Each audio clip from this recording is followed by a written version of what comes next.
Ah, He 6. gets to go first. Now I'm gonna do this.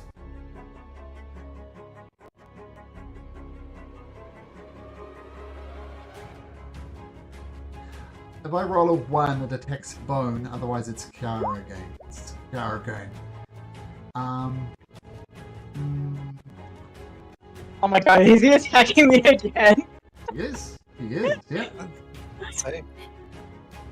Wow, this ape really does not like me.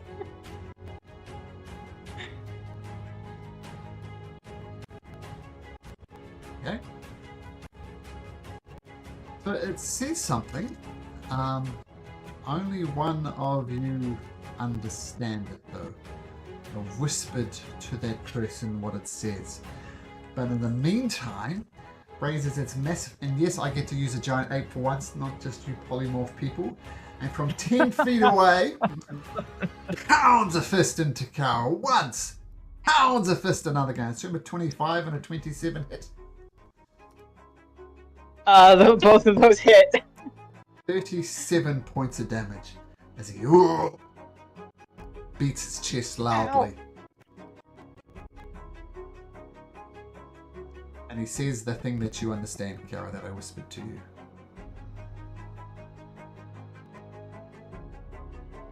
Is it druidic? Yes. You understand You that know as well? Orion is also druid. Yes. Oh, that is a good point.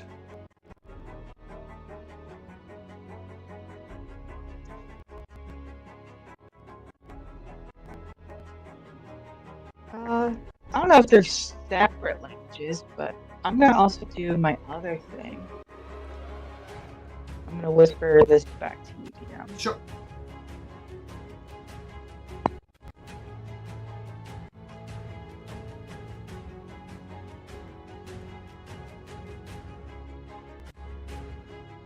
What?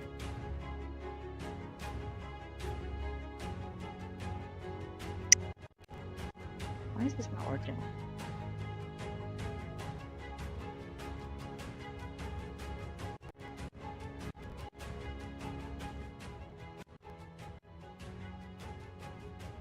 Anyway, Whisper is not working, so I'm just gonna post it in the chat here.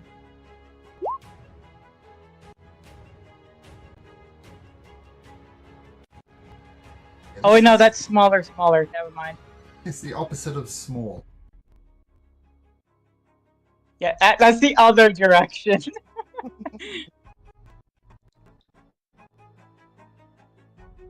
In that case, I'm gonna wave my staff.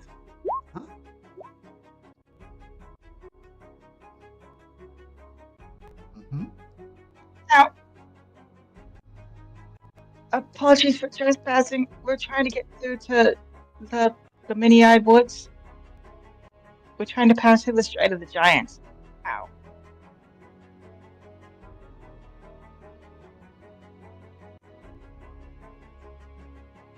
And I'm speak with animaling in Druidic that I heard it speak in.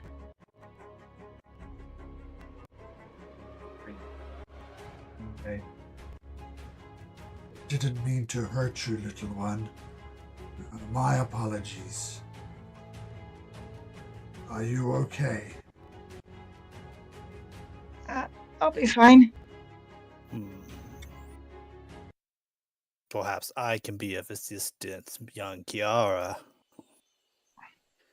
And he says it in druidic, that way the monkey also can tell that Thumbs he over here. understands. The two people who are understanding him. Bone and Creation, you got no idea the conversation they're having. I'm sorry I hurt you, little one. Just most people here, they want to kill me. And so often I have died. So often I come back to life. Help me, little one. Help me leave this glade.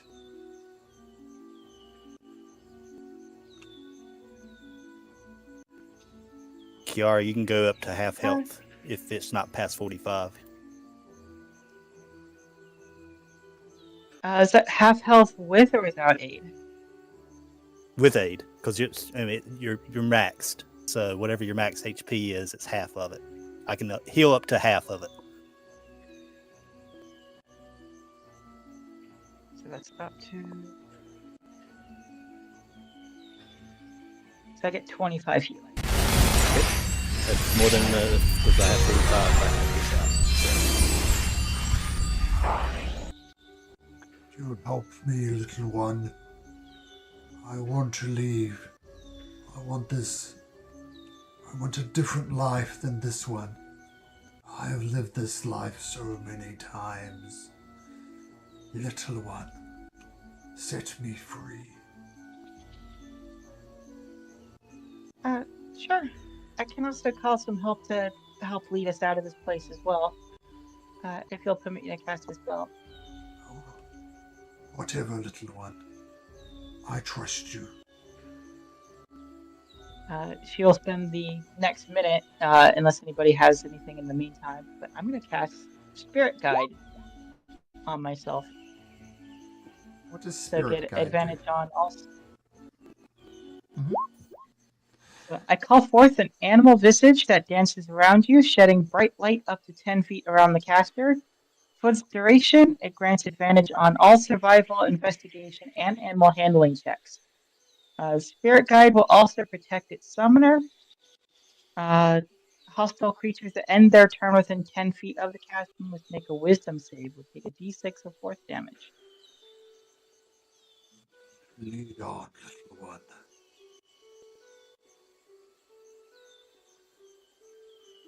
And Yes, of- turning to the spirit squirrel on her shoulder. Hey, lead the way, little one. And then survive. she'll step in front of Green Fur, and then let the spirit guide try to lead her out of the woods. Okay, make a survival check with advantage. Add a guidance to that.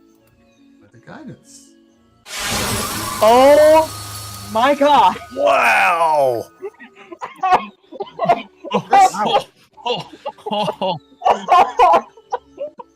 Impressive.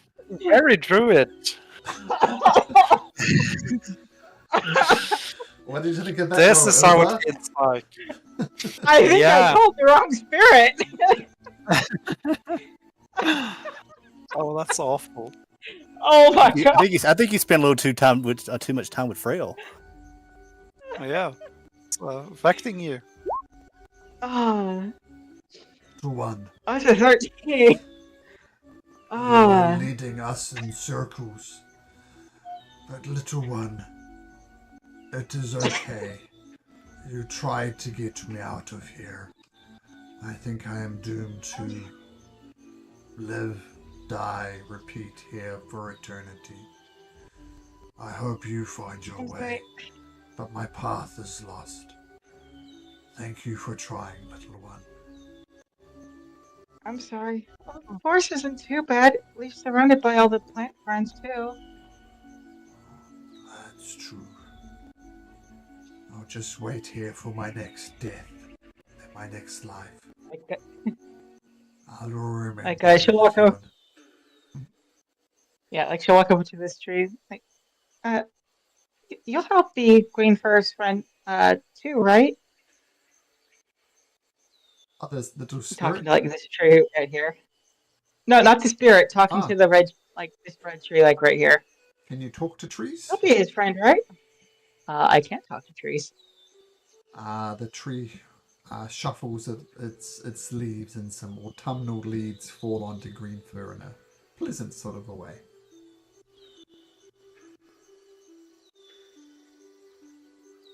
Is it actually a spell that I have to do, or is it something I know? Yeah, just say you do it. It's fine. Yeah, it's fine. The trees. I gotta speak with plants naturally too. There we go. By the way, there's a very clear path on the other side of the forest clearing.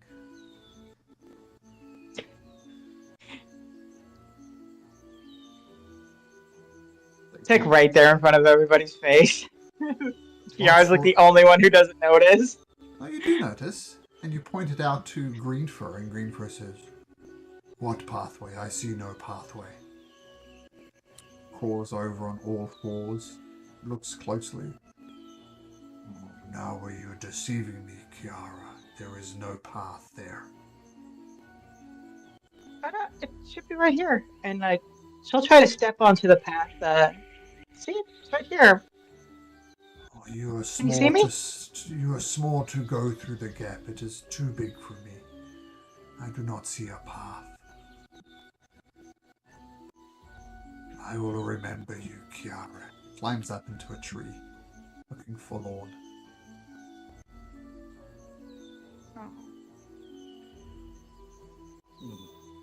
Avgi and Gracian, I think we need to move forward. Okay. And We'll Creation's get just this done doing the. Creation's just doing the I am one of the forces with me, just reciting the poem over and over and over as we walk through this place. Can I try to use this feature to help? Can I try to use this feature to help convince the plants to move out of the way for green fur? Sure. So we'll say Orion, Bone, and Creation have pushed on through the path with no problem. And you're going to widen the path? Is that the idea for green fur? Yeah, trying to convince the plants to spread out and make room for green fur. They do indeed spread out, and the path is even wider. Green fur could easily walk through that. He comes up. Oh, Kiara, I do not see the same things you see. I do not see a path. And a single tear rolls down his cheek. And he climbs back up into a tree. Before he climbs up, I'm sorry I couldn't help. And she'll kind of wrap around, probably just around one giant leg trunk because of how Maybe a big he giant is. finger. Are you Yeah. small size? I am small size. Well, he is huge. But he, in a very much scene reminiscent of King Kong, this small Kiara is picked up by green fur, and he presses you into his forehead, and you wrap your arms around as best you can. And it's as good as hug you can expect from a tiny creature and a human creature. Then he places you gently down. Sorry I couldn't be of more help to you. I'll try to come back through next time. I would appreciate a visit. That would be very nice. I'll be sure to pay all my friends an Aglarian a visit when I become an archdruid. I would like that very much. And with that, green for finds tree, climbs up it, and watches you leave.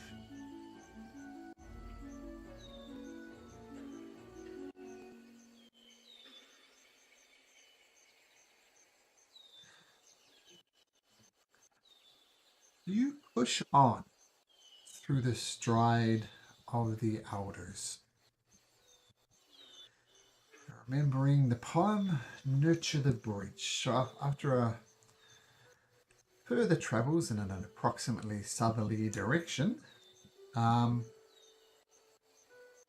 narrow dirt path ends at the end of a chasm of unusually gigantic proportions. Its sides are lost in the thick vegetation after about 200 feet in both directions. So the chasm, vegetation, the rest of the chasm is lost. The chasm is 60 feet wide and 80 feet deep. And well, it looks 80 feet deep, but the bottom of the chasm you can't see because there's spiky thorns at the bottom there as well. Yeah, and there's thin strands of vine that connect both ends of this chasm.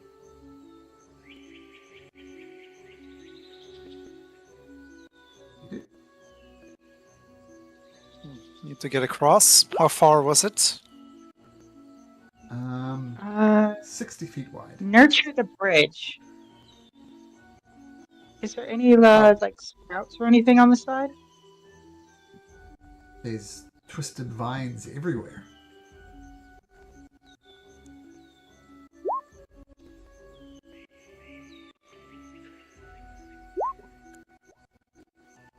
Orion, you know some druid magic. Can you help me do plant growth on these vines?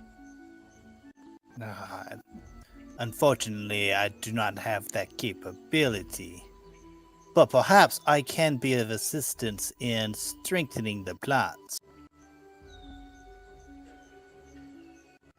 If you can grow, I can provide sustenance for it. I can. No.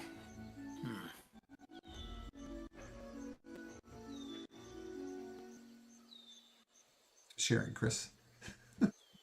No, just I have a spell that lets me triple my jump distance. But I've calculated it. I can jump 54 feet horizontally with a running start, so it's just not enough. Instantaneous. How does this? Let's see. How does this spell actually get augmented to? All right. And Alright, while she so does for that, I'll so do for me this. so for me the radius of that area. So when I cast plant growth, the radius of the area covered by plants is 500 feet. And you're using daylight to shed light to Yep. To light the way. strengthen the plants. You know, they're getting bask in sunlight, so to speak. Healthier plants, so to speak. And this is a 500-foot area that we're standing into. So, Kiara, you take control of the situation, and everybody looks, and there is a way you could navigate this thing with this thin vine that goes across it. It'd be a very precarious journey, but Kiara grows vines and thickens it up and thickens it up and thickens it up. Now there's a very strong, massive vines that you could easier, not trivial, but you could make the traverse a lot easier. A lot of the other trees and vines in the area also undergo a similar growth. But with Avgi, and I guess Orion as well, there's a very solid vine, massive vines across the chasm. So it's still a gap, but it's not so. Yeah, the gap is smaller now with the plant growth, sort of. It's more like the thin Bridge vine got a that little was bigger. the bridge is bigger. Yeah. Oh yeah. Okay.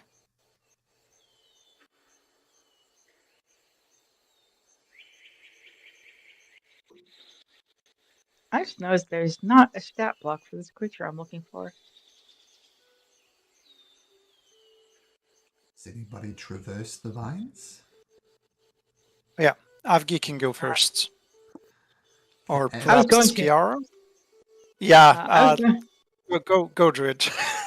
yeah, I was going You to. drew I just yourself. couldn't find. I was gonna go in a wild shape, but I can't find the creature. Apparently, it doesn't have a stat block. What type of creature were you looking at? I was trying to see if I could turn into a squirrel. Makes sense. You can turn into a squirrel, and I'll say in squirrel form, you can trivially cross to the other side. With squirrels being expert climbers. Wouldn't that just like use like a rat stat block and then get climb speed? Sure. Yeah, probably. It's something with a climb, might make climb sense, speed. yeah. So you can see the Mark Rober thing where the squirrels try and steal the bird seed, and there's all these type of elaborate contraptions. That's how I know so much about squirrels. Squirrels are native everywhere in the world apparently, except New Zealand. Never saw a squirrel until I Really? left New Zealand. Yep. No squirrels in New So Zealand. I wonder if Australia has them. Now I need to Google.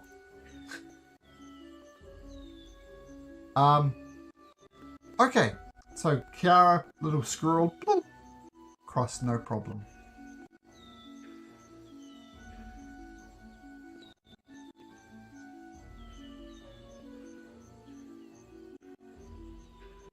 What about the rest of you? Yeah, I'm just going to follow.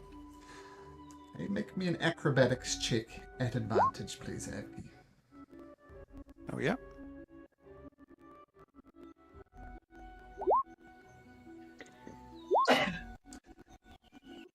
Let me check the number. Ah, yep. You cross no problem. Your arms outstretched, you cross to the other side. I will follow in suit. Sure. Acrobatics at advantage. You do cartwheels across the bridge, no problem. And finally, Orion. I'm going to guidance myself. Okay. And try to help Acrobatics at advantage, thanks to the thicker vines. Oh, Oh. I'll be right back in like 10 minutes. I have Just to be run free. downstairs and grab laundry. Well, let's have a 10-minute break because something's about to happen. So let's have a 10-minute break as you get to the other side. yeah. So let's break for 10. And we'll be back in 10 minutes. Okay, see you in a bit, guys. Yep. See you guys. Okay. See you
We were just talking about what we would have had to do if the full party turned into topiaries. It'd be tricky. I'm sure it must have happened to somebody playing this module. All right. It's just crazy how imperative to have a druid is in this specific spot of the campaign. Yeah.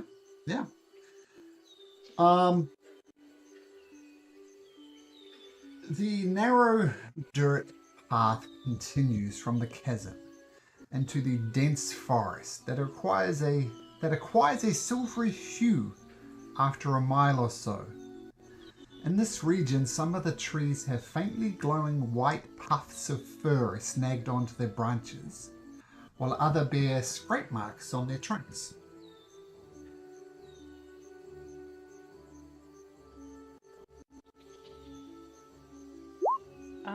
Can I try to examine the... Alright. Oh, what happened to the chat box?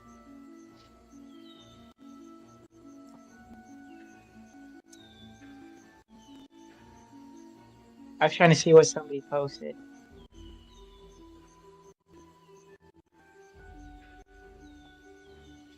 Can I tell what kind of creature would have the white puffs of fur would be belong to? Can I do the help action to help him? That's what I was gonna do, and I got distracted by the group chat and my roll 20 glitch. Sure.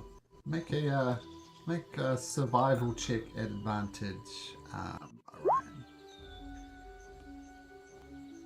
You might be better with my double nat 1. They're stag tracks, footprints of a massive stag.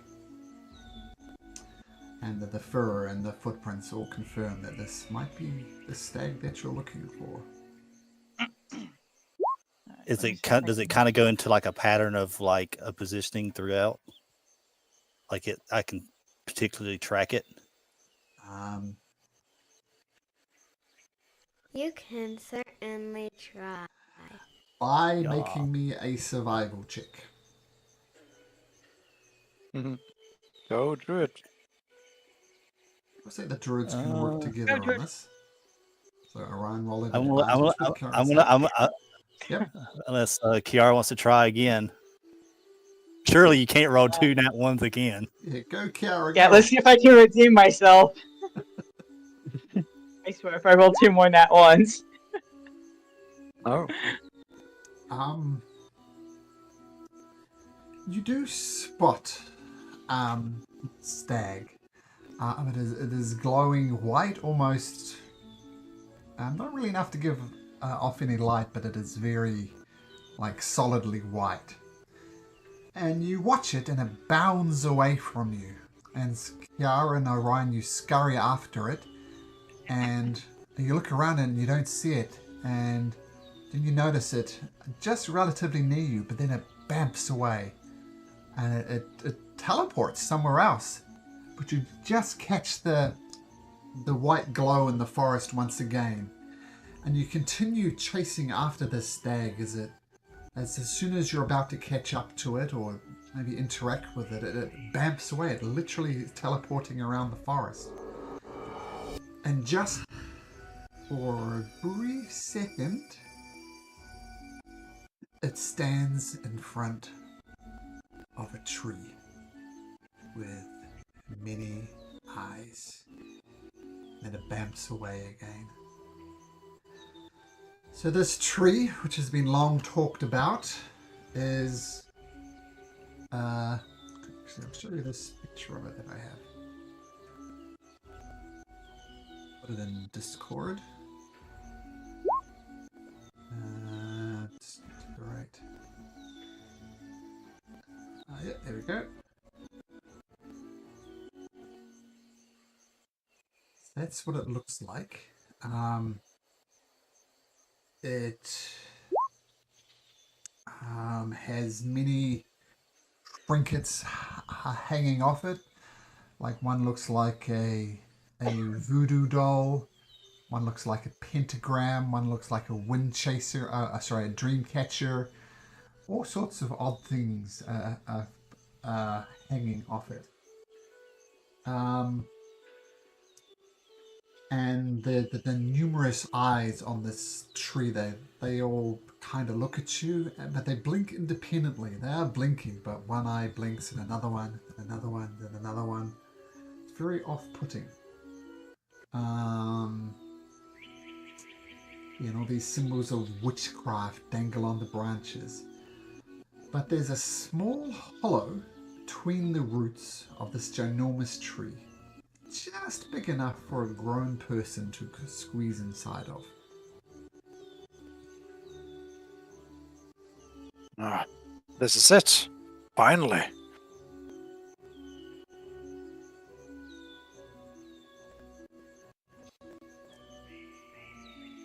Hey, have you there? What does Simonder's journal specifically say about this tree? Ah. How does it? Yeah, that was it, yes. Requires a sacrifice.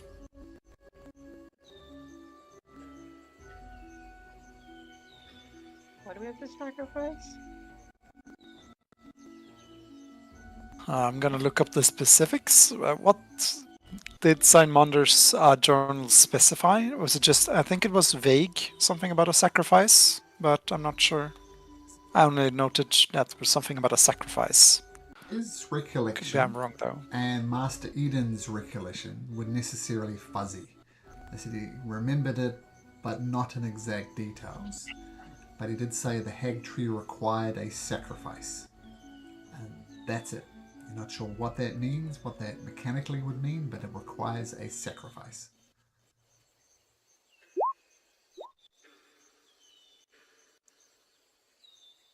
Or what do you say, Kara?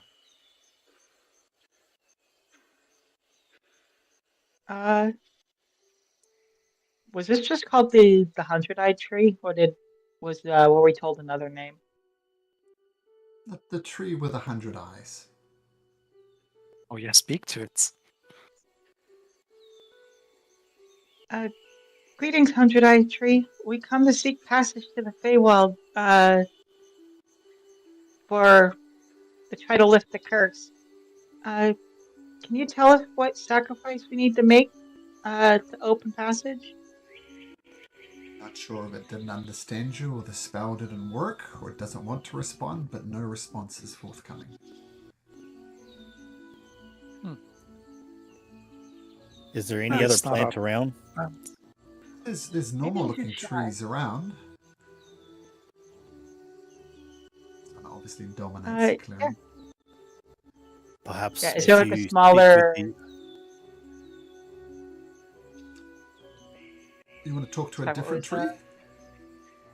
Yeah, is there like maybe a smaller tree that's kind of like close to it that might be looking at the clearing?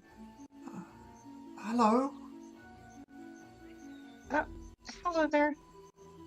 I'm looking to speak with that tree over there. And we're wondering if there's any way you guys can help us. Oh, I don't know. I'm just a tree. What? How could I help you? I've seen people here before. We were told that we're supposed to make a sacrifice. The other people who have been here, did they leave anything behind?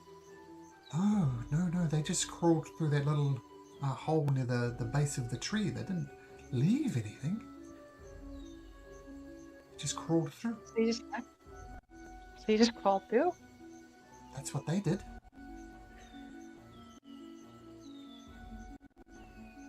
Thank you very much. You're welcome.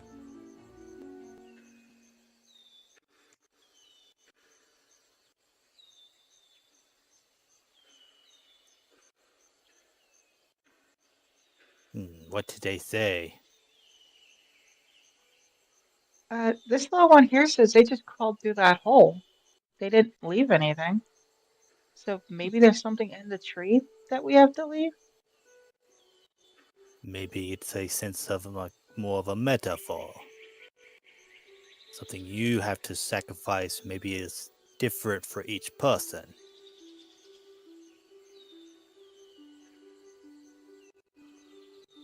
Suppose there's only one way to find out.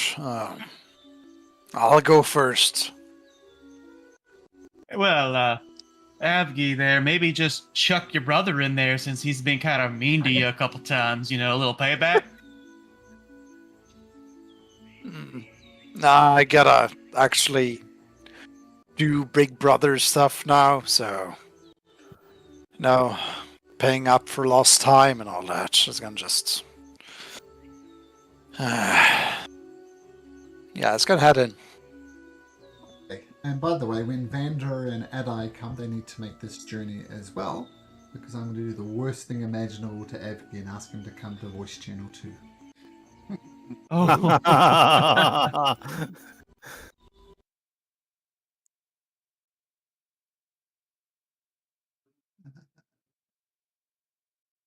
Okay.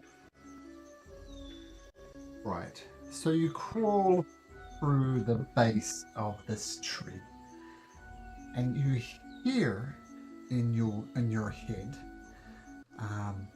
it says, "Be damned if you don't pay our toll with something you hold dear from your soul. You will be less, but you will be more, with the shadow spirit and fey realms you explore."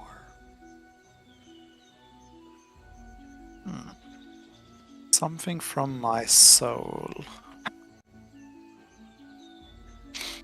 I'll send you a message in Discord. Yep. What they exactly said, so other people can't see it yet. And if you don't pay your toll, something you hold dear from your soul. Yeah, something from my soul.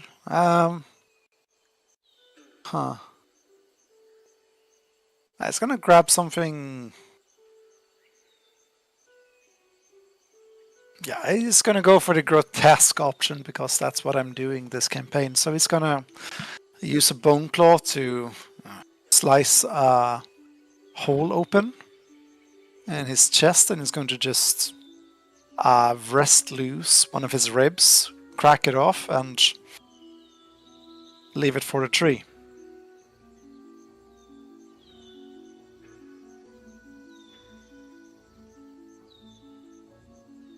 I don't have a soul, but I have a body. Let me think for a sec.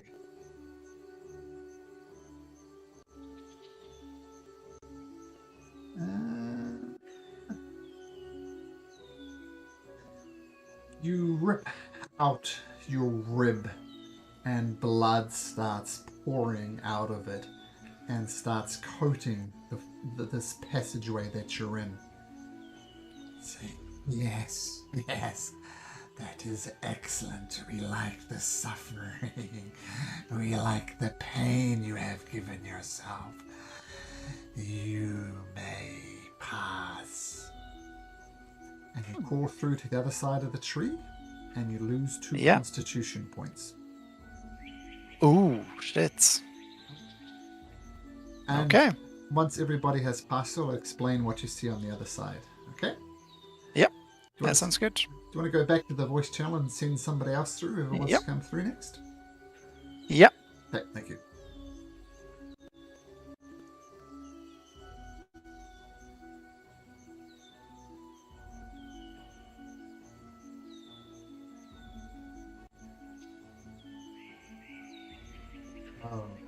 And Tracion. All right. So you crawl through the tree, and as you're in the hollow, you don't really see any way forward, but you hear a voice in your head, and it's snarly and wicked, like you've heard Princess Athena say. It's not Princess Athena, but it's the same type of voice. It says, "Be damned if you don't pay our toll with something you hold dear from your soul. You will be less, but you will be more, with the shadow spirits and fey realms you explore." And what I'll do, Doug, is I'll send you a message in Discord so you can see exactly what they're asking.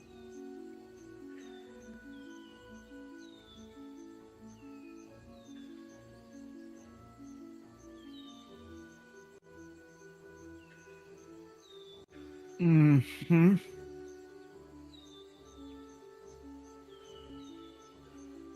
I will give them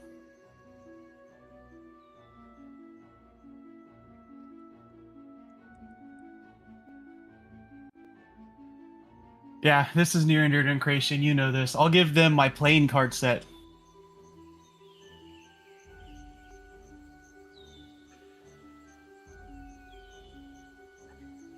The voice is, the master of tricks is giving up his tricks. Yes, yes, we will take your sacrifice. You will be less as you travel. And as you enter through, I'm going to explain what you see on the other side when everybody goes through. I'm going to leave this for you to decide which one. Either lose 2 points of dexterity or 2 points of charisma.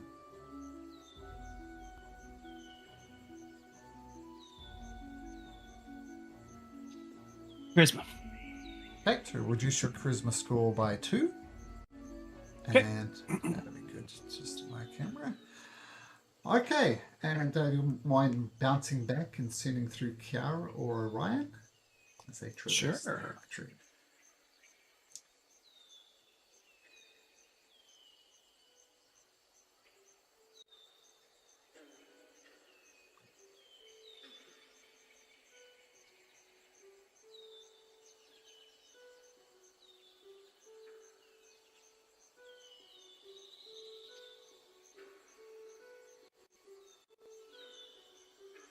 Okay, Orion, as you traverse the hag tree, you hear a voice. You're kind of on all fours, and you hear this voice, and it says, a creaky old woman's type of voice, "Be damned if you don't, hey old toll, with something you hold dear from your soul. You will be less, but you will be more with the shadow spirits and the Fey realm you explore." And I sent you a message in Discord, the exact text, so just in case you want to read it.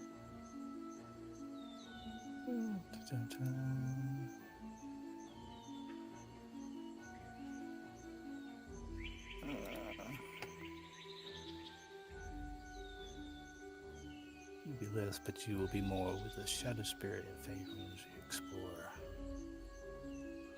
Okay.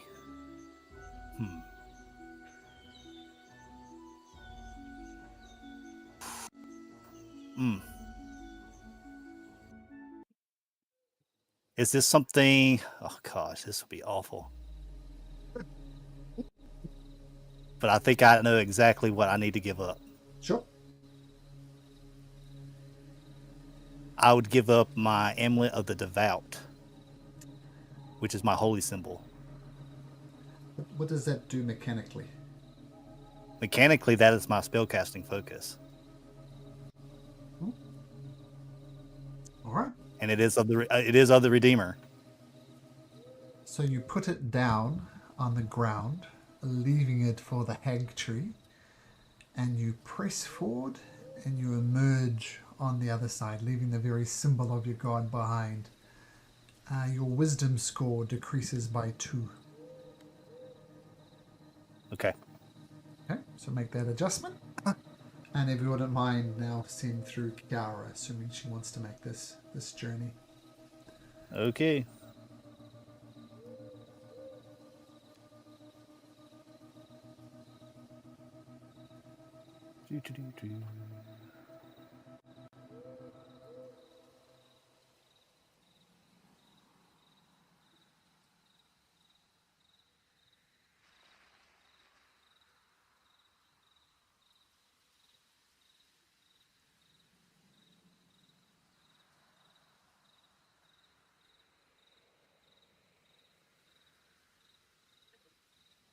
All right. As you crawl through the trunk system of this uh, hag. Oh, she's gone. Oh, Kiara, come back to me.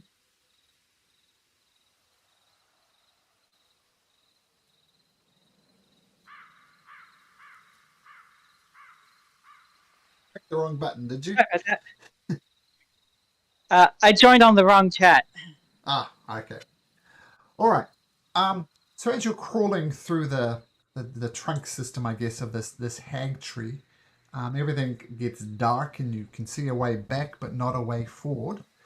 And you hear a voice in your head, and it says, "Be damned if you don't pay our toll with something you hold dear from your soul. You will be less, but you will be more, with the shadows spirit and fey realms you explore." I sent you a message in Discord in case you want to know exactly what they said.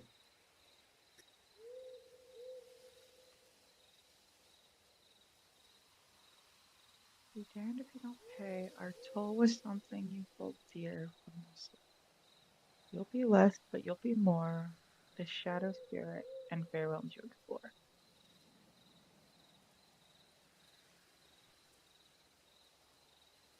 Uh, what did you need?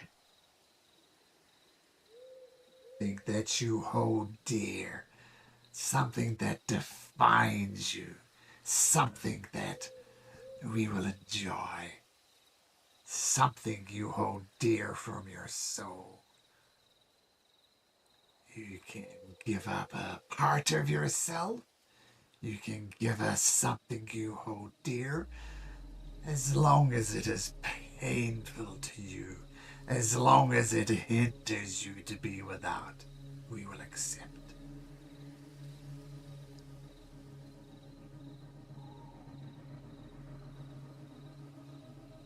Uh, will I get my thing back if I come back? Just laughs.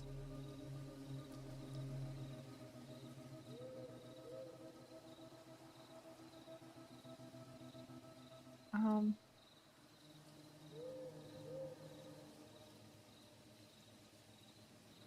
Suggestion I mean, that we would like. Would you like to hear it? I really like the nature and animals of a Galarion.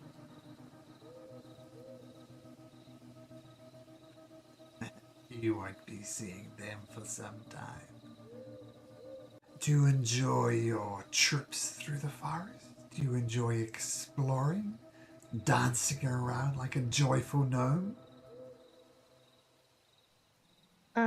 I like visiting all my plant and animal friends. They have a lot of great stories to share.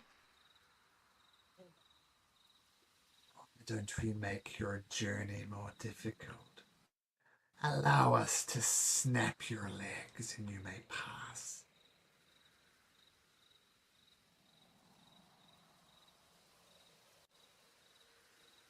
Uh,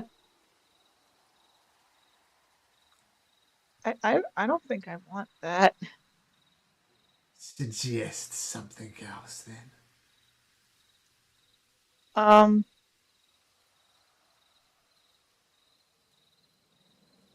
trying to look through my sheet of what I can offer up. It can be a physical thing or it can be something else. It doesn't have to be physical.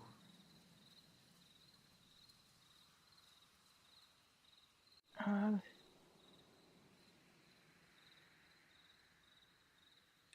If you like talking to animals so much, why don't we cut your tongue so you can no longer talk to the animals?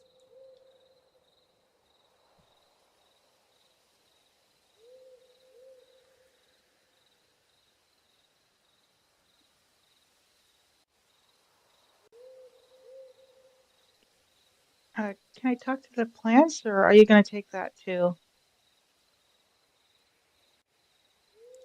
If you choose one, that will be acceptable.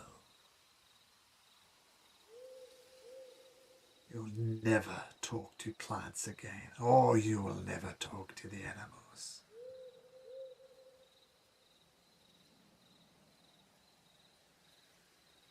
I definitely don't want that. You might not want it, but we need something like that.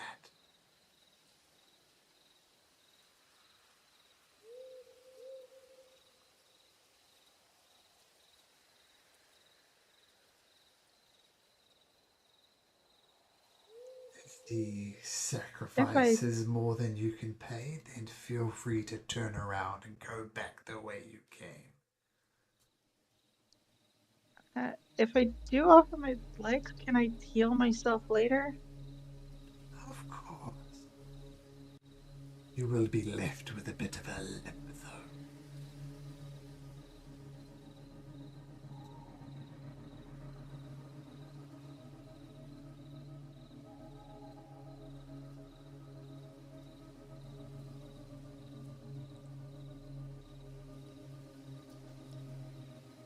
I don't know if I can pay this sacrifice. And she'll start to back up out of the hole.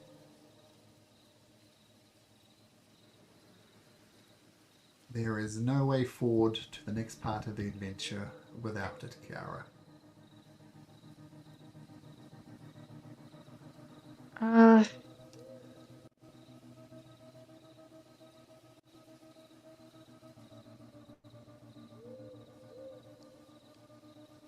You can hold my staff. Oh, you're giving up the staff? That's the staff of the woodlands. Oh, that is a mighty artifact. Yes, that will do. Leave it behind and advance forward. It's really important. I would really like to be able to earn it back when we're done there.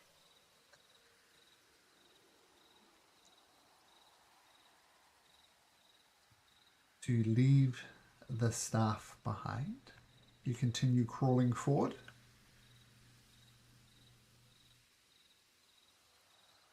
I think regrettably I'm going to have to. As you leave the staff behind, it's very important to you and a very powerful druidic thing. You can't help but regret the decision, and your wisdom score goes down by 2. I see it as 20, so now 18.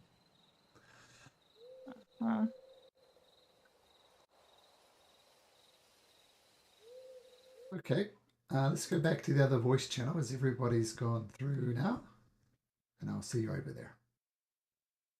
All right.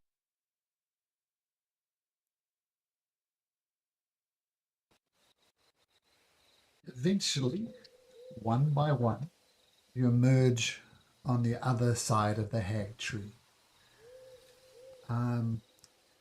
You all know that, like Incration knows what he sacrificed. You can share it if he likes or not, but you know that every one of you has sacrificed something that's important to you.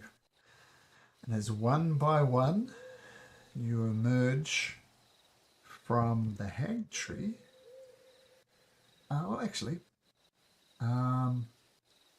Just before that, can everybody make a wisdom saving throw, please?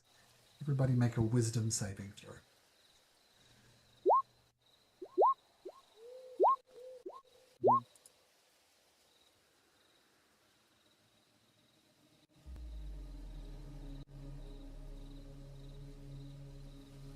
So as you, I'll get to this in a second, but as you leave the hag tree, you think, man, that stride of elders was difficult to find. I got to make sure I don't forget that. And in creation, you think, how did we get there? Where was it again? The way to the hag tree is lost to your mind. Avgi, same thing for you. Given 1,000,000 gold pieces, if you were back wandering the Arden Forest, you wouldn't know where to go. wouldn't know what to do. The whole memory leaves you. As does Kiara. You have no idea how you'd find this hag tree again. Orion, though, you do hold on to something. You could locate the Stride of Elders if you wanted to again, and you could be led to the hag tree again. But the rest of you have no idea how to do it. You arrive on the other side of it. And you arrive here. In the bleak mire. Oh, yeah. Hey! My theory was Pretty. right. And you see the hag tree, like just looking the same as it does, except this one, the same shape, but this one has several creatures hanging from it. You see a satyr, all of these creatures long dead, a satyr hung from the tree. You see a dryad hang from the tree. You see sprites nailed to the tree. And all various fey creatures either nailed to the tree or hanging from the tree. And you have made it to the bleak mire.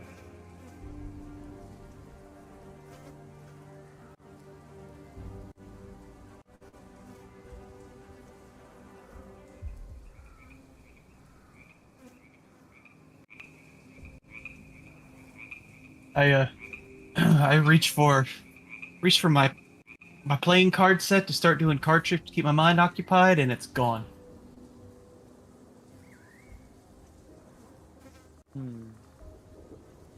Well, you see Aggie is just bleeding down his midsection. I go to try to heal you. Slowly closing And he pulls for his amulet. And he just kind of like, you see a downtrodden look on his face. Ah. Well, what's wrong? I gave up my holy symbol to the Redeemer in order to gain access. It asked for something dear. Nothing is dearer to me than my faith in the Redeemer.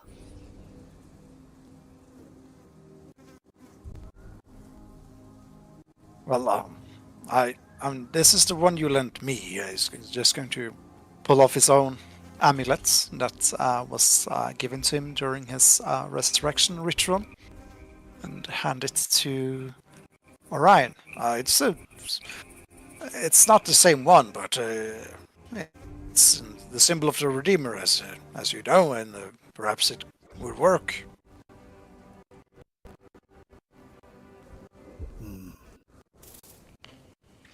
The Redeemer still blesses even in a darkened area. I think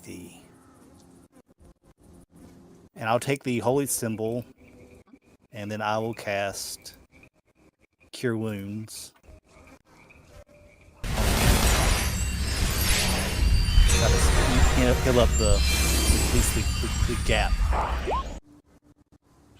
Yeah, it closes a bit faster and seems to knit together, I suppose, and that feels better. That's a strange sensation. It's just tapping his midsection on both sides.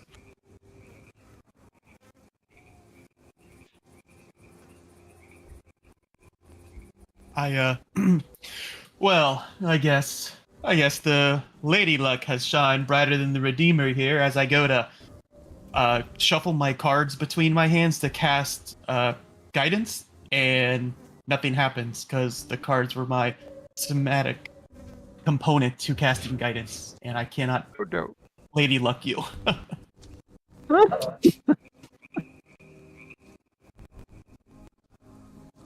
You see why I'm going to guess we all- I and Vander go through this as well.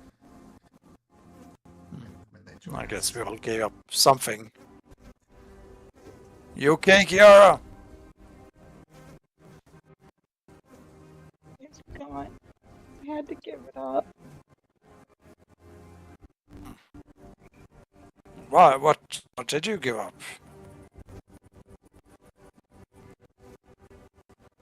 My staff of the druids. Ah, It was the best I could offer.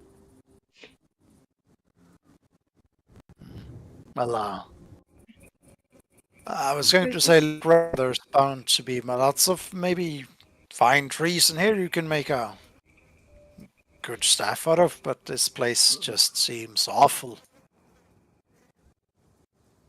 The alternative Perhaps that the tree gave me, it wanted me to give up my ability to talk to animals or walk amongst them.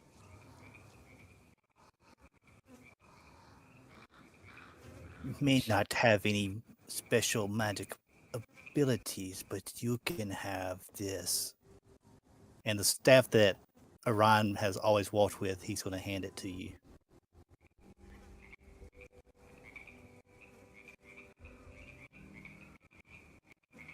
Thank you, Orion.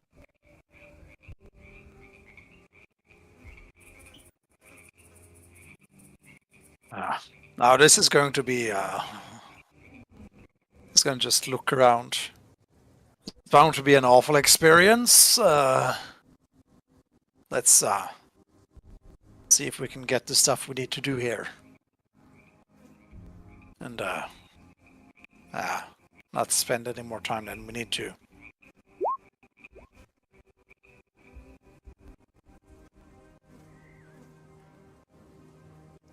It becomes immediately apparent, and I agree in creation, it becomes immediately apparent that this place used to be called Swigglegard, and now you come to learn that it's been now called the Bleak Mire, and it's living up to its name.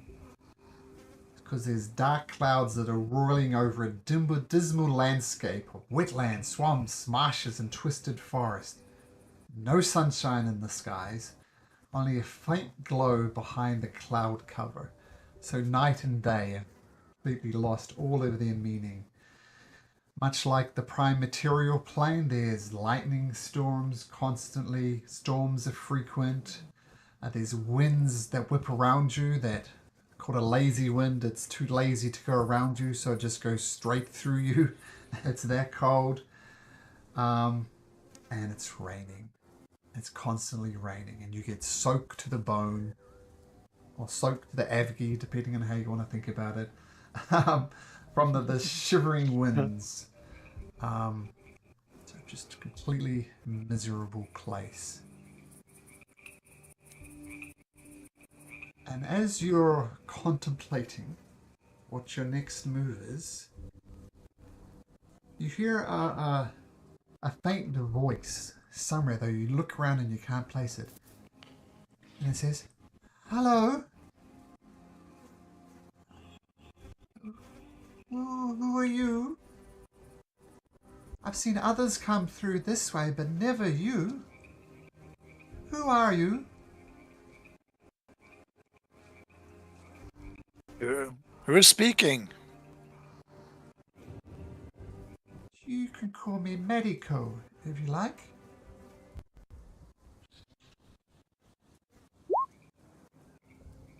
You didn't answer my question, though. Who are you? What are you doing here? We're strangers to the same America. You're strangers. Well, this is no place to be lost. No one comes here without reason. Why are you here? Do we remember why we came here, or was that lost too? With Oh, you remember that you're trying to locate the hags because they're the only ones who know how to break the curse. So whether you tell Medico that or not, that's up to you. But he'll ask once again, what are you doing here? No one comes here without a reason. This land is cursed. We're trying to find the hacks here. Thanks. I haven't seen the hags for some time. Can I trust you?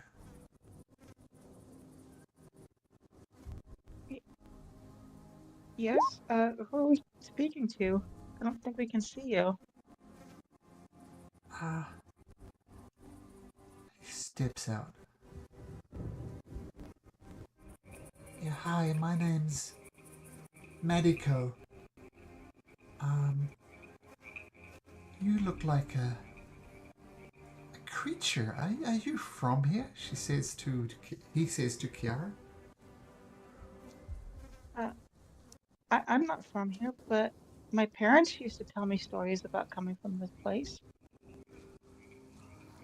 What stories did they tell? Well, they said that our people used to live here a long time ago, and then some of them, including my parents, moved back. Oh, We live in a place called the King's Forest now. But they this used to talk forest. about the Feywild. Oh, does the forest have birds and insects and animals, and do they play and dance in the forests? It used to, not so much anymore. It's become dark and scary, kind of like this place here now. Oh, and that breaks my heart. This place used to be so beautiful. We used to call it Swiggleguard. That seems like a lifetime ago. Yeah, my forest is starting to look like this place too. I was hoping I could help cure it. Well, if you could cure it and return it back to Swiggleguard, that would be amazing. You still haven't answered my question. Why are you here? Maybe I can help? Oh, I did answer that question. I said we're trying to find the hags. Well, you're trying to find the hags, who you did.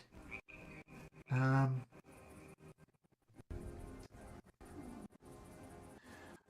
well, the hags, they call themselves the Matrons of Malice. Um, they were here a while ago, and the place was beautiful. It was run by the good King Desmark. He was a lovely man. We had parties, we had dances, we had fairs, we had music, we had singing, we had joy. And then the matrons came. And they corrupted this place, turned it into the place you see before you. The Bleakmire, they twisted it, and it was not what they seemed. But before they twisted it, the very first thing to start the corruption, they killed King Desmark. He has been dead for some time. That was the beginning of the end. The place got corrupted, the crystal pools turned to slime, the eternal sunshine turned into this muck you see before you. And then, I don't know what happened, but now it seems some drow are running this place. And they've got this awful man called... He calls himself a prince? Just that, a prince. I'm not sure what he is. But wherever he walks... Resnar? Yes, that's it. Prince Kresnar. That's right. He's a bad man. I do not like him. And I don't know what they're doing, but wherever he walks, the land blisters and just goes terrible. And she points you in the direction of the chasm, which is... This, it almost looks like an upside down mountain. As if a mountain fell here backwards and then vanished. They're doing something there. I don't know what it is, but I don't like it.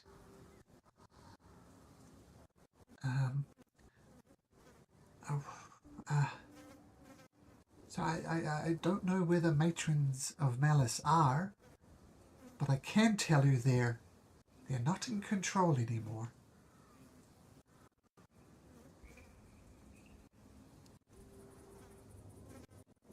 Maybe if we stop this prince person, we'll be able to reverse some of the corruption here. Oh, maybe.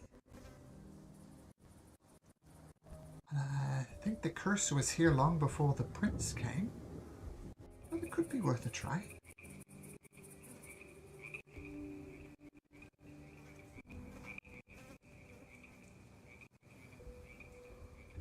There was some good people who came here, maybe 50 years ago. There was a king. He was very nice. He spoke to me kindly. There was his son, the prince. He was nice. He spoke to me kindly. And there was a priest. He called himself Father Lester, I believe. And a magic user, Master Eden, or something like that. They came through this way. They were nice. The prince did not return. He did not come back this way. Maybe he stayed and became that other prince.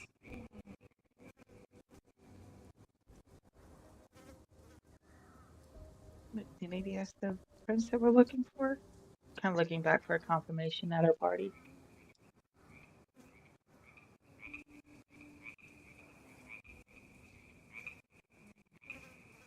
Well, sorry, what was that, Kiara?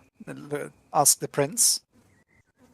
I said maybe that's the prince that we're looking for, and then Oh, yeah. we can confirm.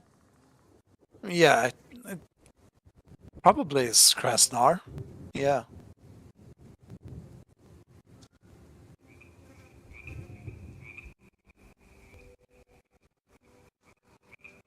Will you make me an intelligence check, please? Straight intelligence.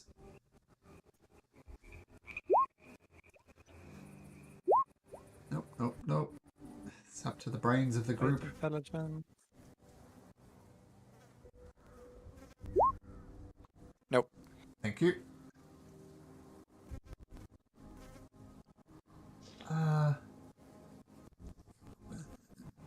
This is why I'm so curious why you came here. So many people have come and gone. I mean, there was this guy called Frumbly. And not that long ago, years? I don't know, things are different time-wise, but he left with a unicorn. And when he returned, he had no unicorn. I don't know what he did with that unicorn. Did you see a unicorn on your travels? Well, indeed we did. There was one being tortured, and we actually saved it. It gave me its a necklace as a token, and I'll produce the necklace of the unicorn. I'm sorry that poor creature was tortured. Unicorns are such pure beings. Thank you for helping the unicorn. I'm sure she appreciates it. We not just helped, but we also killed that son of a bitch that was torturing her too. Oh, good. I'm pleased to hear that. Well, King Desmag is dead. This place has been corrupted. I will tell you that there is a village to the north of here that are run by the Snaffleroos. They are loyal to the matron. I don't know they're in any mood of talking to you. They're a bunch of meanies more than anything.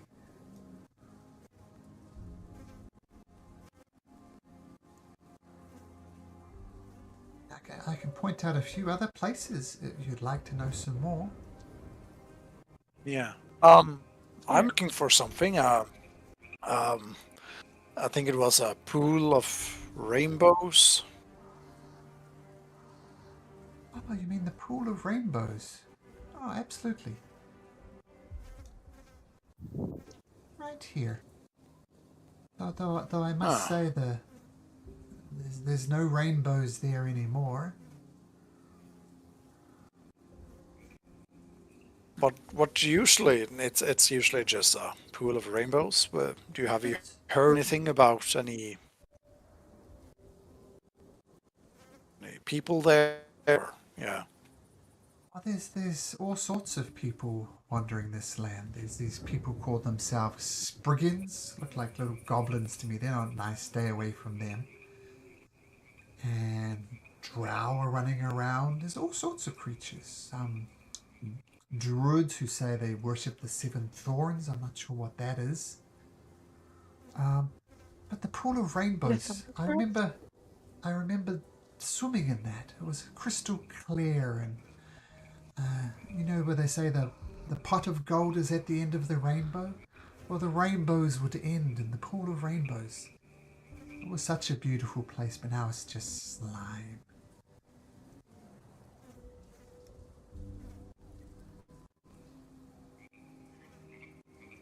And of course, there's King Desmag's court.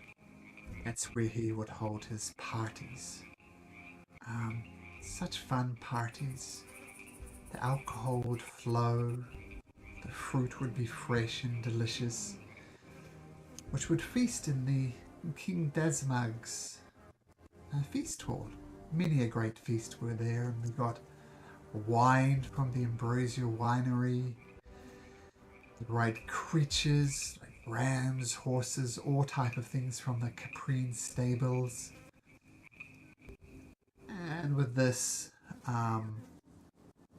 he starts crying a little bit of remembering good times. There's other things you could see. There's the skull of the Fey Dragon. That's interesting.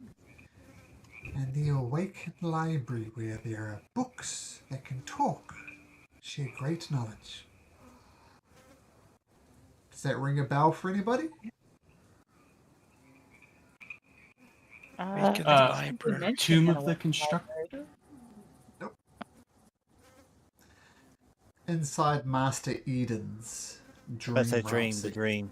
Yeah. Where you fought the Yeah, dragon. somebody mentioned in the library. Yeah, you met him in a library. You remember those books floating around that didn't get involved in the combat because they're books. And so you think this Awakened Library was where Master Eden was dreaming. What you could do with that information, I don't know, but that clicks. This is the place that Master Eden was dreaming, was the Awakened Library. So that's about all I know. Is there like a safest place that we can stay? I have a bit of magic. I might be able to help cleanse at least a small little corner here that we could probably work out of while we're here. Oh, safe places, I know none. Most of what I do is hide, because people are either just naturally wicked, corrupted by the thing, or they're loyal to the matrons of malice, don't want to associate with them, or they're loyal to House Astul, I don't want to be associated with them. So I just hide. I don't think there is a safe place.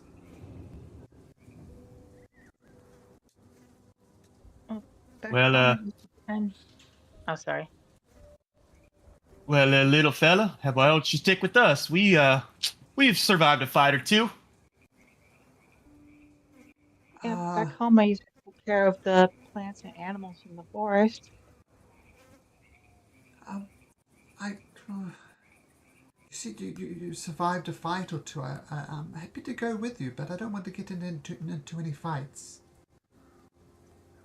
Well, if a fight breaks out, you can just hide, and we'll get you once the dust settles. Well, I can be your guide, I guess. Yeah, it pays well. I'll give you gold. Oh, gold is no good here, my friend. But you could use it to barter with people that travel through here. Oh, I'll take a gold coin. I guess it's shiny, if nothing else. I give him a gold coin. He drops it in his pocket. I give him an electrum. The electrum immediately stains and turns black. Oh, it wasn't silver. It's not gold, is the point. Gold is the Okay, least okay, reactive then I- metal out there, so it doesn't react. But Then I give him 5 gold to make up for that. so you all notice your coins are all tarnished. With a bit of elbow grease, you could spruce them up again, but they're all tarnished, apart from the gold. Oh, thank you kindly, kind sir. What's your name? Oh, I'm a creation of the Uncanny Vagabonds, and these here are all my friends, Avgi, Bone, Orion, and we're the Uncanny Redeemers.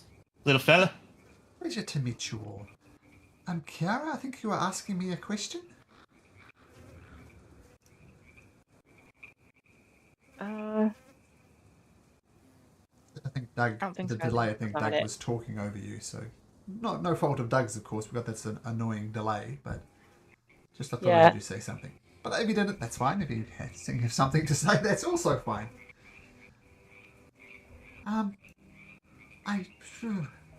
So you said that you are two interesting things. You are people, the matrons of Malice and House Astul. Where do you want to go?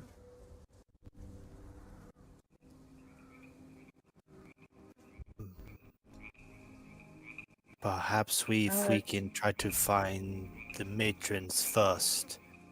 We may have to deal with the house later after meeting them if we have any type of bargaining.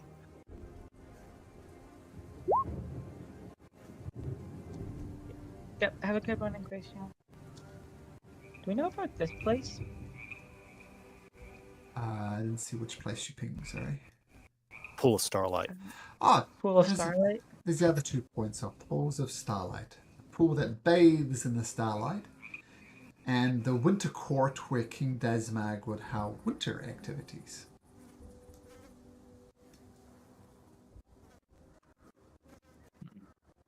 Do we want to maybe try the Pool of Starlight, or do we want to go north to maybe like the Snuffleupagus and the Orchard?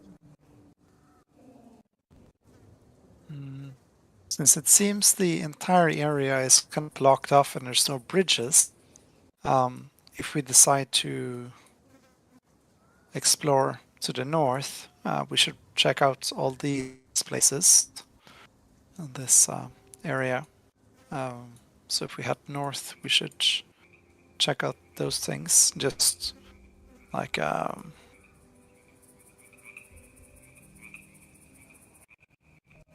sort of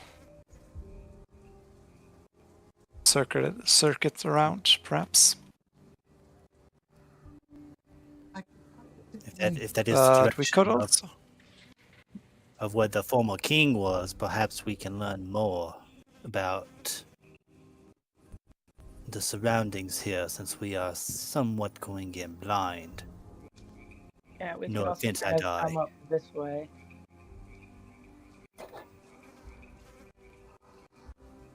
Yeah. And then So maybe like Evie's got come an up interest in around- this area as well. Whoop!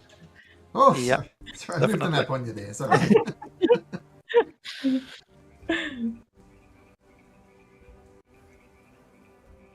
But yeah, I'm not sure which way to go first, though, but perhaps more information from at least those loyal to the hags, at least, could help us,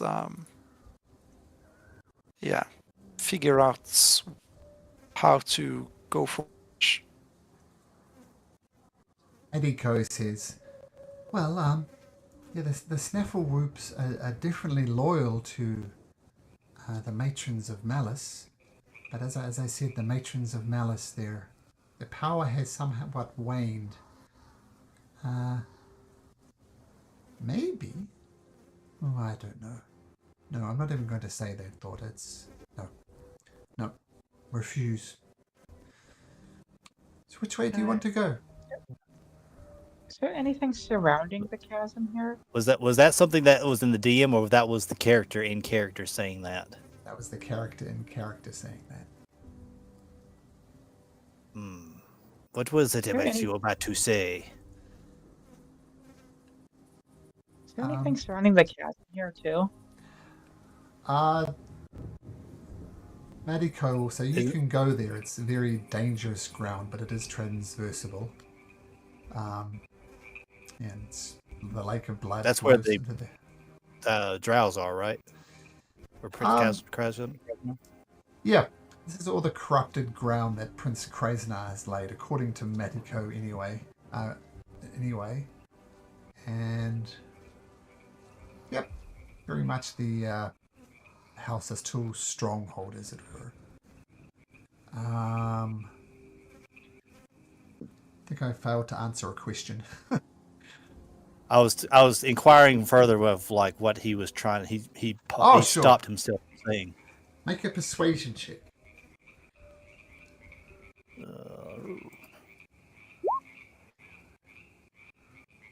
Um, hmm.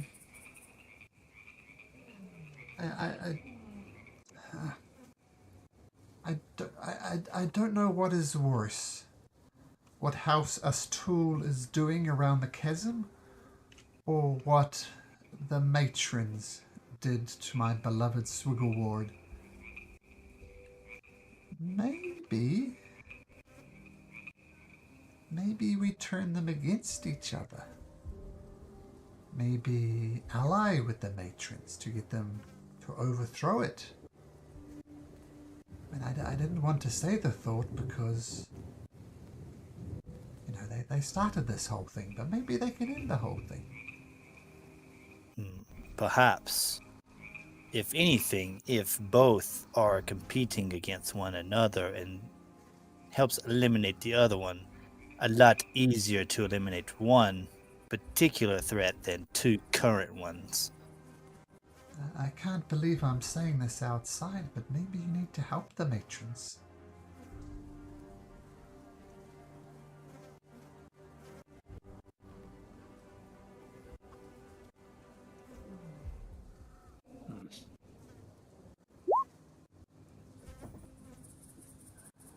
They're the least dangerous of our enemies, it seems.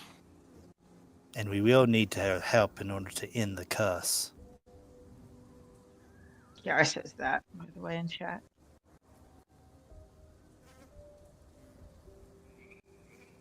You could be right, Kiara. A lot of these places I haven't visited since they become cursed. So I can tell you what they were, but not what they are.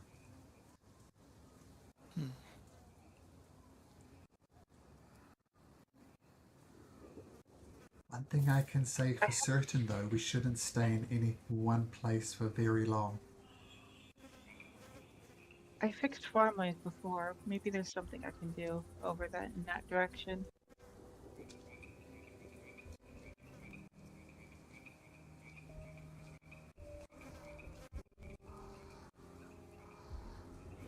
I was gonna have to pick a direction. Do we go north or west?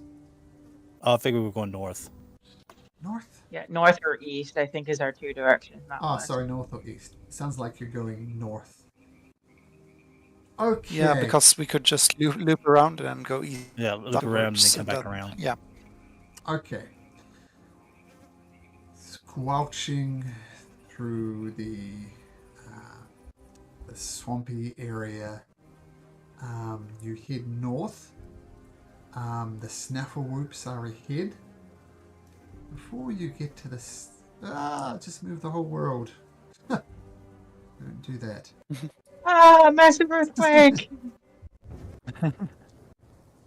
You notice this strange cart. What does a strange cart look like? It looks like this. Boat? So I'll just put you down here so you can see what it looks like on this map. It's a cart with no obvious means of propulsion. There's something that looks like a djinn or a genie out front with a light out in front of it, lighting the way. It is like a masthead of a boat. And yes.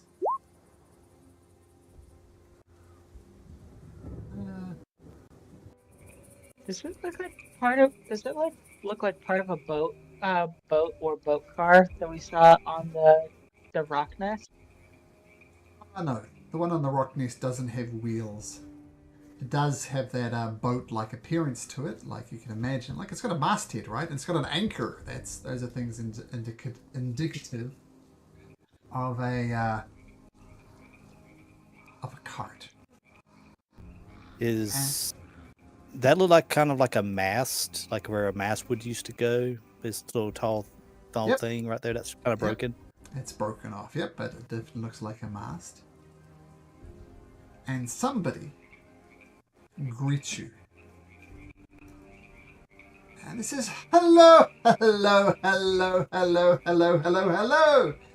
Welcome, welcome all to Meridian, where you may perhaps acquire most treasures of the magical sword, personally crafted by none other than your humble servant and purveyor of wonders, Frumbly Goldtooth. You have my permission to board, and my invitation to a smoke, the likes of which you have never experienced. But business can wait. Let us know each other first, so I can tailor magics with a personal touch. Please come aboard. Are you related to the gold tooths of Aglarion?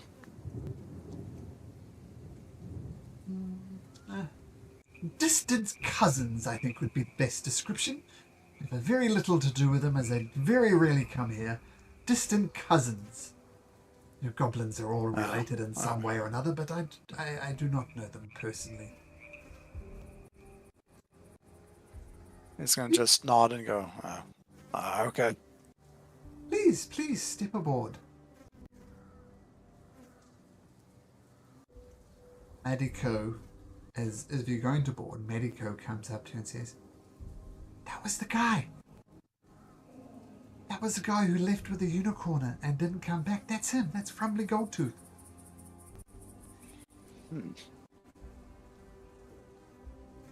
That decent fellow.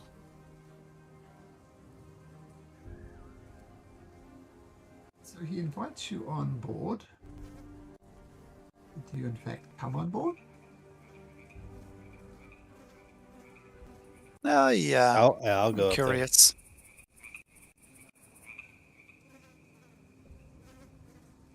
Okay. So he invites you on. Oops. Kiara, go there. We go. Kiara and Bone. Just the 3 PCs at the moment. And he says, welcome to Meridian. You see some type of driving chair here that you see him sitting in there, and he was driving this thing around. He says, please come here. Let us have some hookah together. Please come this way. And he beckons you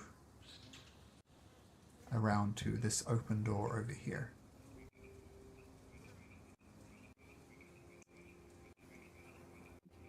Nice little place you got for yourself. Oh, thank you. Please, don't be touching anything you're not supposed to.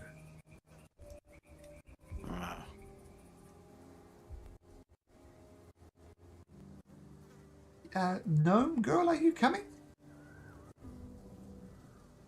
While she's coming, can I look around to see if there's anything that catches my attention? Sure. This is a very enclosed little space, Kiara. Why don't you make me a wisdom save?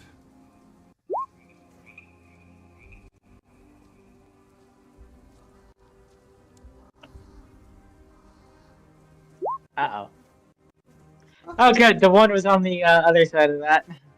Yeah. So, I won't say anything more about that, but I think you know what I'm talking about. Orion, you scan around and there's this hookah, like a communal smoking thing. But you notice this mirror you look at your reflection and you see yourself, but something's slightly wrong. Like your chin is a little longer than it should be, your cheeks are a little puffier, your waistline is a little slimmer, your shoulders are sunken, and there's something strange about that mirror. And that's what I'll give you. Well, first of all, in the spirit of friendship, in the spirit of working together, I think we should all smoke some hookah together. And he puts some flavor things in the hookah, and he takes a big draw from the hookah pipe and blows smoke rings out his mouth. Ah, delicious as always. I chose apple today. Please partake. He's going to just try the thing. He's never been in these hookah dens before. He's a bit curious, but just rolling with it. Yeah. Tastes like apple. How about you? You look like a holy man to me. Perhaps you'd like some. I'd pass. Oh, but I really must insist we can't do business if there's no trust together. Then trust that I don't partake in it. Then trust that I cannot sell you any magic items. Don't be playing those tricks and get other peoples to buy for you. In fact, without trust, we have nothing. No magic items for sale, unless you smoke the hookah. Could I just pay for him? As he takes another draw of the hookah. No. I want him to do it. Seems a bit coercive, don't you think? If you don't want to do this kind of stuff, you don't have to. I'm insisting. There's a cost for not doing it. The cost is I won't sell you any of my magic items.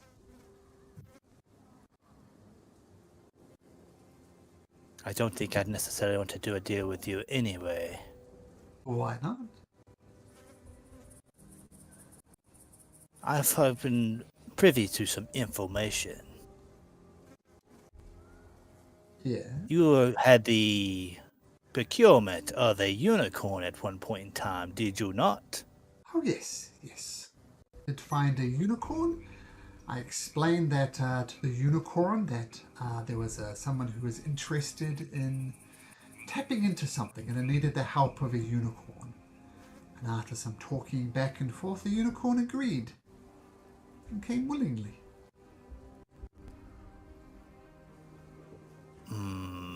Would I know that unicorns would be in that type of, deal-making mood? Does that sound off to me? Trying to think what sort of role. I don't know what role I would do. Say history if you remember things about unicorns. Okay. Unicorns are great, noble creatures. They prefer the Fey realm. You've never seen one in the prime material. But it is not unheard of that unicorns come to the prime material to help. They've been known to do that, though it's extremely rare. I'm interested. What exactly did you determine from this unicorn and said how did he could help? There was this gentleman called Lord Gorso. A strange gentleman, but he said he wanted to, with the assistance of the unicorn, contact another plane that was threatening to destroy, threatening to get out. He called it the unround, the far round, something like that. He was doing it to try and prevent it, and he needed the unicorn help. Nah. Looks like I didn't do any of that. I just... Yeah, do you like unicorns, Mr. Goldtooth? Oh, of course, everybody likes unicorns. Well, curious what you have to think when we tell of the fate of that unicorn that you sold. Well, I transported it in good faith. As I said, I got the unicorn's agreement. I procured it for Lord Gorso, and he took it, and everything seemed fine. Anything that happened after that is quite frankly not my fault. when he says transported and the unicorn willingly, does he give off vibes that this is not a true story? Insight check. Can I also do one? Sure.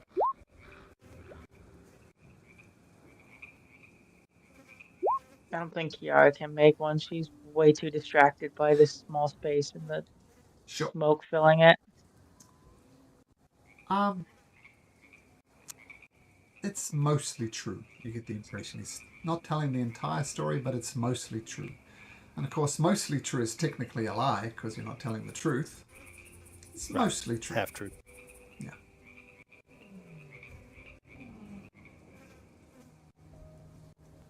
So, Orion, I ask again, and this will be the last time I ask, otherwise no magic items for anybody. Please, join me in this hookah. As I said before, I do not speak for the rest of them.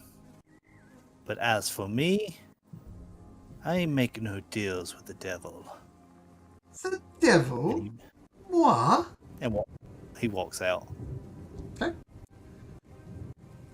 Now what about you, little gnome? You look a little bit nervous. Would you like this? I promise, and I promise on my mother's dear departed soul that you will feel better after smoking this. Please. I don't think so. I don't like these small spaces, and that smoke's really choking the air. I promise it will help you. I don't think so. I prefer the fresh air of outside. I think that'll work much better for me. Oh, I could bring the hookah outside and we could smoke there. Would that be better?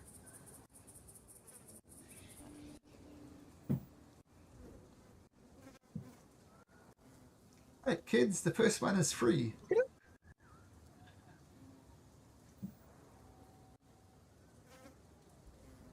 Just to see, can you make a persuasion check? I'll make a persuasion check, sure. Look up his stats. So his persuasion is plus 10. Oh, wow. 28. I mean, if you're willing to take it outside, I suppose I could do like one puff with you. Of course. Come with me. He brings the whole hookah set outside. I went to a hookah bar in Uganda and smoked it. It was fine. And then I picked it up to move it slightly, and I didn't pick it up from the base, I picked it up from the top, and the whole bowl fell out the bottom and shattered on the floor. Looked like such a stupid white guy. And I paid to fix it. So yeah. Bone, you come outside as well? Oh yeah. Oh sorry, didn't update. Let's see. There. And you both enjoy the hookah while Ryan looks on.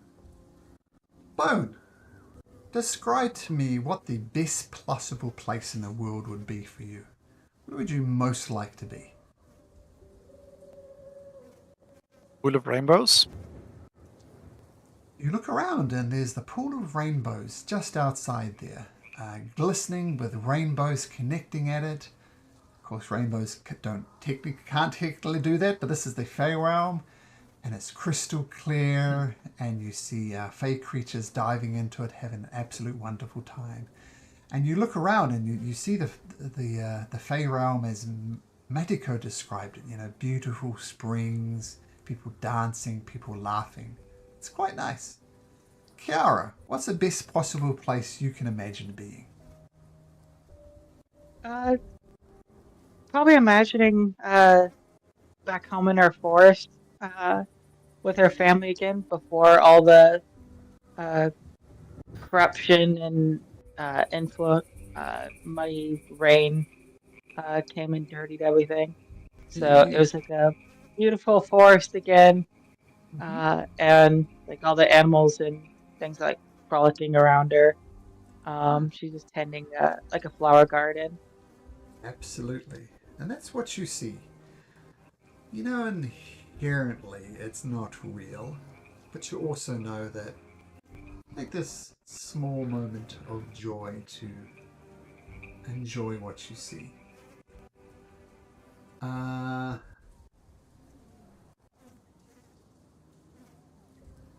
the longer you smoke it, the more you are encased in this illusion. And Frumbly Goldtooth says, "See what I mean, Kara? Isn't that better?"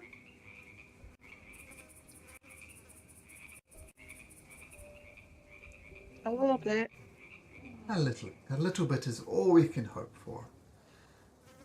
No, Ryan, even if you wanted a smoke now, you can't have one.